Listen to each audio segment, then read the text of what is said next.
Hey folks, today we have some tips on how to get into character.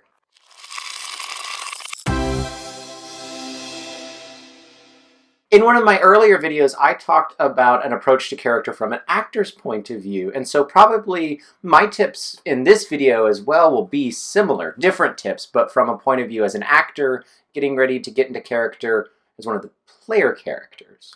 And I have a little bit of acting experience, but I think most of mine are just things that I have picked up along the way or that I've heard other people and tried out and been like, oh, this works really well. So one of the first things that I always do is I look over my character sheet, specifically the bonds and flaws and personality traits, to help remind me what kind of the core concepts of this character are. Yeah, the bonds and the flaws are the ones in Dungeons and Dragons. I love the way that Shadowrun does that with your positive and your negative story elements, flaws, and all of that kind of stuff. And I actually find that a character's flaws on your character sheet kind of help me understand how to play them a little bit more than here's all the really good stuff and my feats and my statistics and all that. My big thing is just the idea of, well, what's my character's motivation?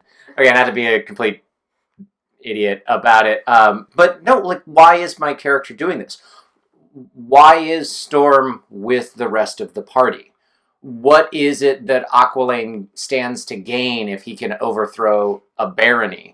Like, what is in this for my character? And I know that that's ultimately what I'm pursuing. All of the little choices I'm going to make in session, whether it's a 2-hour session or an 8-hour session, all of those little choices that I make impromptu during the game should be getting me closer to my goal. And I'm talking about goals, whether it's immediately, like what is it that I want to get out of exploring this wizard's tower, or why do I want to strike a bargain with this dragon, or why am I trying to infiltrate this court royal party and bluff and persuade my way through it. What are the character's motivations there? And that's something that can guide all of my choices, the big ones and the small ones.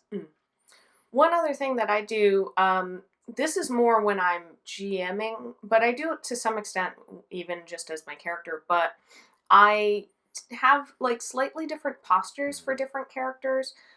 So if it's like a court royal who's very prim and proper, I sit up a little bit straighter, maybe like kind of puff my chest and shoulders out a little. But if it's somebody who's maybe a little bit more shy or insecure or sneaky, I might be kind of crouched in a little bit more. And that's affecting your voice. Yeah. Which is what I talked about in the acting tips for role play. But yeah, it's cool how just your posture starts to affect the voice as well. Yeah, and that kind of helps remind me, like, differentiate characters.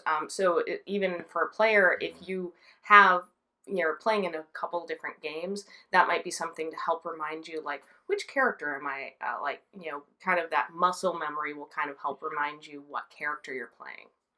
And I just do a quick reminder of how do I feel about everyone else in the party right now? NPCs, but other player characters. You know, for a little while, my character didn't get along super well with Pierce's character. Like, Pierce and I were fine as friends, but I had to remind myself, be like, okay, why are we not getting along?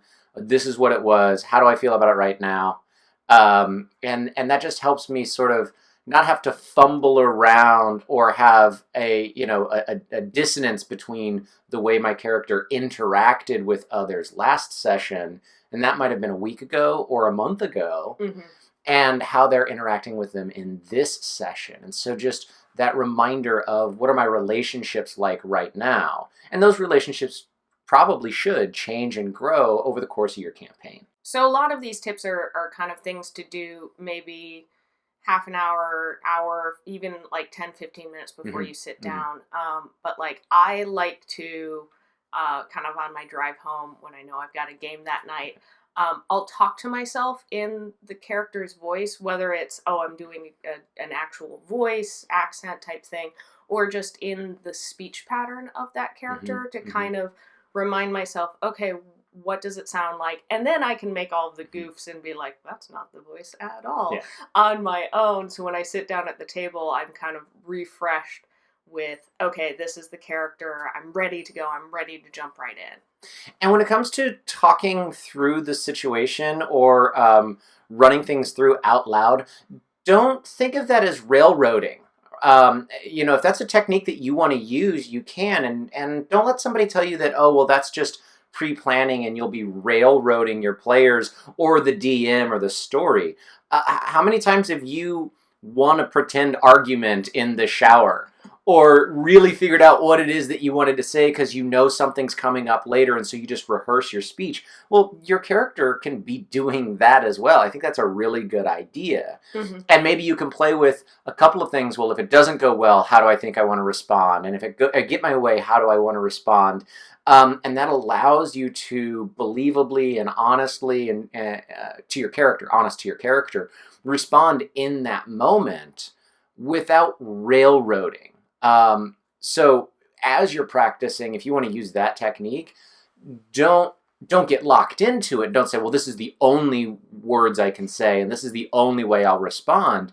But think of it as a little bit of a rehearsal time to have that argument or pray to that avatar or meet with the big bad when you're stuck in traffic on the drive home.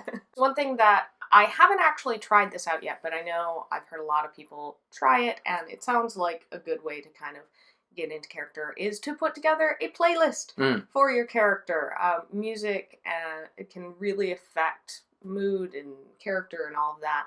So again, something you could be listening to on your walk, drive, however it is, while you're setting up the table, to kind of get into the mood. Like, okay, like the obvious one that comes to mind is like, if you're playing an angsty teenager, you can put together an angsty teenage.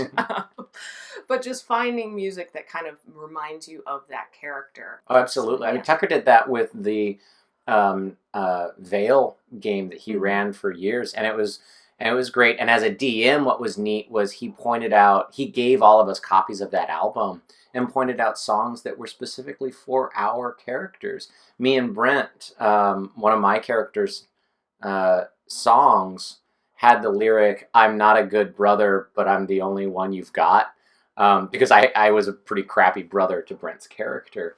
And it was just like, it was a cool little moment of, oh, the DM's thinking about us. Mm-hmm. Yeah. So those are a few tips on how you can get into character. Do you have any other advice? How do you kind of get into character so that you're ready to go for a session, ready for all the fun role play moments? Let us know down in the comments below. Thanks for watching. If this is your first time, don't forget to like, share, and subscribe. That would be really great of you. We put out videos every Tuesday and Thursday. Follow us on social media so that if we've got any big announcements, like we will be having pretty soon, you can be one of the first people to know. A big thanks to all of our patrons, and especially to Bryce. If you want to support our channel, you can head over to our Patreon page and check out the perks of being a patron.